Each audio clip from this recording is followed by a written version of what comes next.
Now going back to Riga.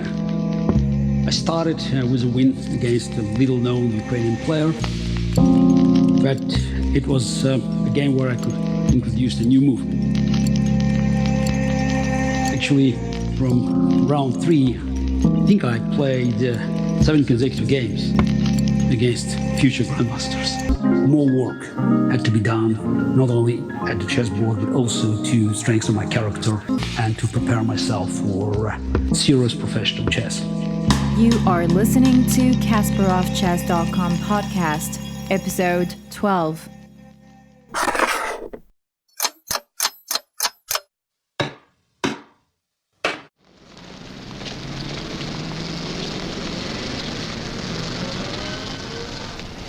In January 1977, in Riga, at another Soviet Junior Under-18 Championship, I found myself in a slightly awkward situation. I was still the youngest player in the event, being just 13, but I also was a defending champion. While nobody, or probably very few people, mostly my friends and supporters, expected me to repeat my triumph in Tbilisi a year earlier, I felt that great deal of work done in the fall of 1976 had to manifest itself. And here I also have to say about another man who played a very important role in my chess education, Vladimir Makogonov. The name says almost nothing to modern chess players. I wonder if they can recall this Soviet master. He never became a grandmaster. He was just awarded this title in the late 80s. Honorary title, though his chess contribution was unmatched by most of the title holders. Some call him the founder of Baku Chess School. He was for decades the strongest player in Baku, though his results in the all Soviet arena were quite modest. Probably his best performance was in 1927, when he tied 56 places in the Soviet National Championship with no one else but 16-year-old Mikhail Botvinnik. But Makogonov never wanted to be a professional chess player. He was also a very gifted mathematician. He graduated from Baku University with one of the greatest scientists of the 20th century, Lev Landau, who even suggested that Makogonov could join him in the late 20s in Leningrad to be part of the lab and do the science. But Makogonov never looked for fame, glory, and he settled for very modest position of teacher of mathematics and also played chess. In 1945, though he was not a grandmaster, he was included in the Soviet national squad playing against the United States, a famous radar match. And while his tournament performances were not over impressive, but his contribution to opening theory is worth mentioning. His name is attached to Fianchetto of the light square bishop in Queen's Gambit Declined. It's a combination of moves with h6, pushing white bishop to h4, and then b6 and bishop b7. There are 3 names being used now widely to describe the system: Savely Tartakov and Igor Bondarevsky, who are much more known than Makogonov, but they played it occasionally, I would say accidentally, while Makogonov contributed to the development of the theory of this line that became probably the most frequent guests in the World Championship matches. Karpov, Korchnoi, and especially my matches with Karpov, where we both employed this Makogonov system. And with white pieces, he developed systems against Grünfeld and King's Indian based on his concept of limiting active opportunities for the opponent. Against Grünfeld, he introduced a system with b4, e3 plus b4 to prevent black's traditional breakthrough c7, c5. In different scenarios, this idea has been widely used these days, though modern players prefer to put knight on d2, not on c3. And against King's Indian, he came up with this concept of playing h3 and bishop e3, again trying to limit black's active opportunities and preparing the positional strangulation on the king side, playing g4 at one point. Vladimir Bagirov, who followed Makogonov as the strongest player in Baku, learned from Makogonov's experience and modified the system, playing h3 and knight f3. Again, both of these modifications are very popular ideas against King's Indian these days. Makogonov was very pleased to see my development and maturity, and he fully supported the idea of introducing Caro-Kann. He played it regularly himself, and he even told me a story how while he was working with Smyslov in the 50s, and before the rematch, he was trying to warn Vasily Smyslov about Caro-Kann that Botvinnik could employ instead of his favorite French. And Smyslov was not very attentive, saying that it's not something that you should worry about. And Makogonov was right. Botvinnik introduced Caro-Kann that served him well, not only in the rematch against Smyslov, but also against Tal, 2 matches against Mikhail Tal. And of course, first d4 was Makogonov's favorite choice. And the work we did together for over a year, I guess it was about 18 months of regular sessions, helped me to understand many positional setups, especially in the Carlsbad system. I always was very keen to play it with white, and that's probably another sign of Makogonov's influence. Now going back to Riga, I started with a win against a little-known Ukrainian player, but it was a game where I could introduce a new move. Not exactly my own idea, but in delicate defense, it was a fresh idea that I analyzed in Baku, and it worked very nicely. My opponent couldn't figure it out and lost very quickly. Then I won a second game, not very eventful game. So I was a bit lucky. My opponent misplayed the equal endgame. And then I made a draw in the third round, not finding a way to develop my initiative against Igor Yefimov, another future Grandmaster. Actually, from round 3, I think I played 7 consecutive games against future Grandmasters. I'm not so sure about Yeolan, who I played in round 4. That was a game where I first introduced Caro-Kann in my professional life. To my surprise, Yeolan played so quickly, and I got nervous because this is what I prepared. Nobody knew about it. How come that he played very quickly, played very sharp line with bishop c4 and f4, trying to crush me. And it was a very, very sharp game. And eventually I managed to beat him in the endgame, where he just missed good drawing chances. But the most memorable moment was not just the game itself, but the fact is that after the game, Mikhail Tal joined us analyzing the game, and that was an unforgettable moment.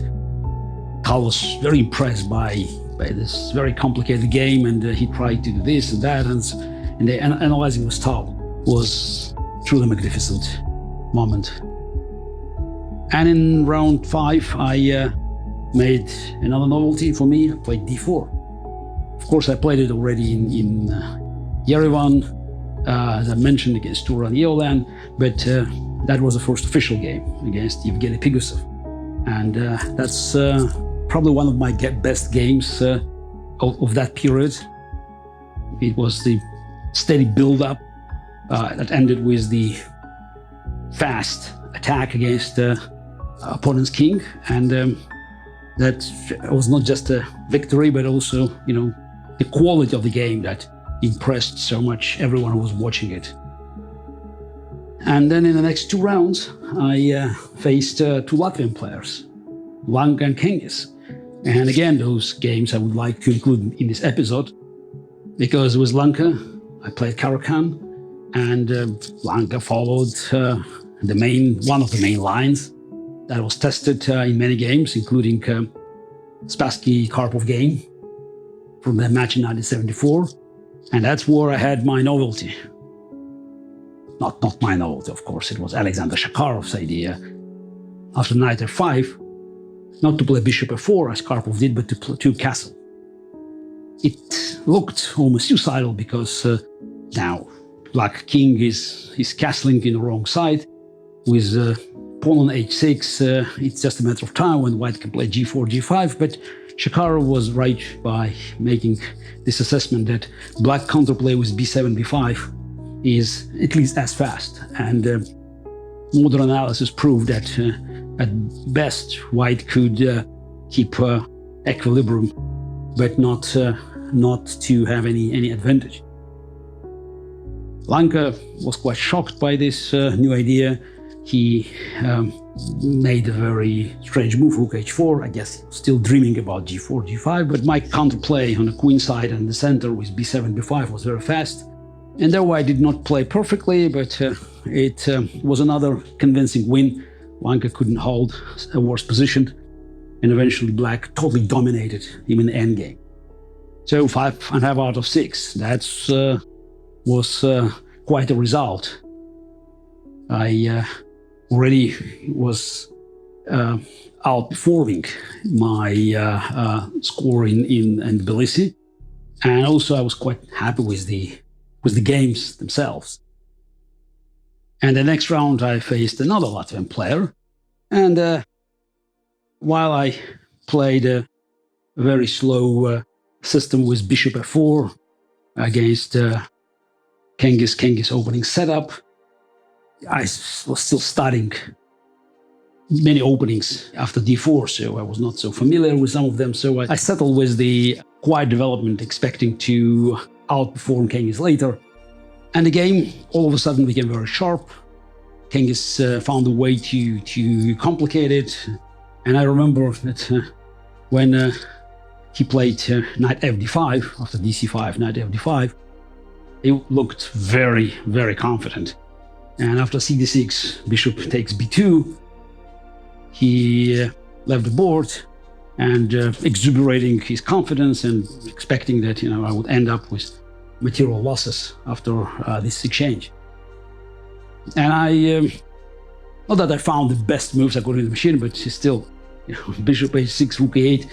When I made the move d7, I remember that his face that is changed because it was totally shocking. And I was proud of this move d7. It's probably, the memories of this moment helped me to find an idea of sacrificing this d-pawn 3 years later in my game against Pribble, the European Championship. But at that time, it was not to gain any specific advantage. It was just about to bring Black's queen to d7, and then White could have enough tempest with knight c4, and then eventually exchange sacrifices temporary, because after knight b6, I would take exchange back. So let's take on a1. I took on a1, and after e6, I have e4. Cengiz was so shocked that he made a very bad losing move, e7, e5.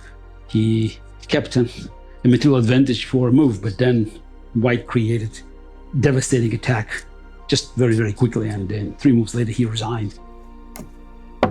So 6.5 out of 7, very convincing lead. and had 2 more rounds to go. And round 8, I played against Artur Yusupov. We knew each other well. Both came from Botvinnik school. We played several games.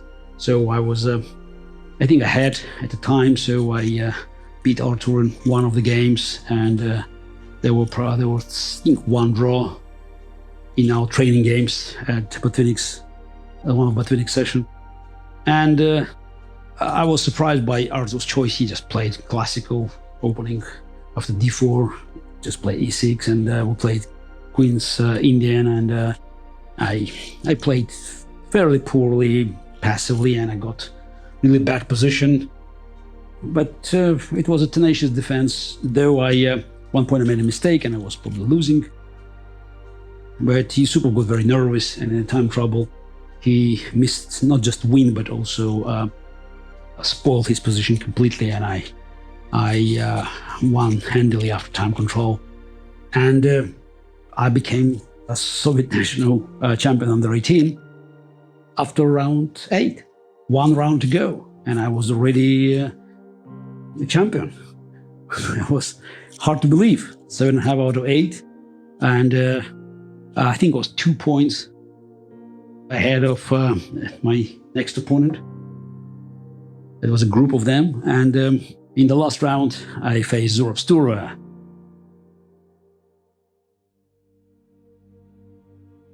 Though the game had no importance to me, I still wanted to take revenge for my loss in Yerevan months earlier. And we played the same opening, but this time I didn't make the same mistake of allowing him to play bishop b5. So I took on e2 and followed Botvinnik's recommendation.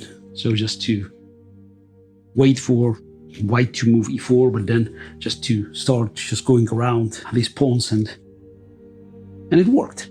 I had a decent position, so I wouldn't say I was better, but gradually I outplayed Stura, and at the end I had a very nice final combination that was based on a queen's attack, simultaneous attack of 2 knights.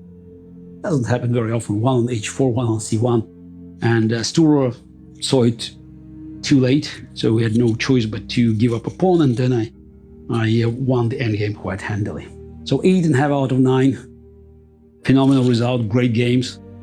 I was on the moon, so I was overjoyed. I thought that's it. Now it's time to start winning tournaments.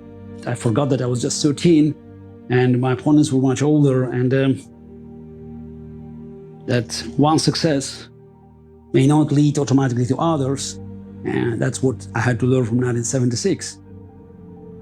And unfortunately, I have to say that the rest of 1977 somehow resembles what happened in 1976. After the great triumph, mediocre results, I would say even some failures, just to alarm me that more work had to be done, not only at the chessboard, but also to strengthen my character and to prepare myself for serious professional chess.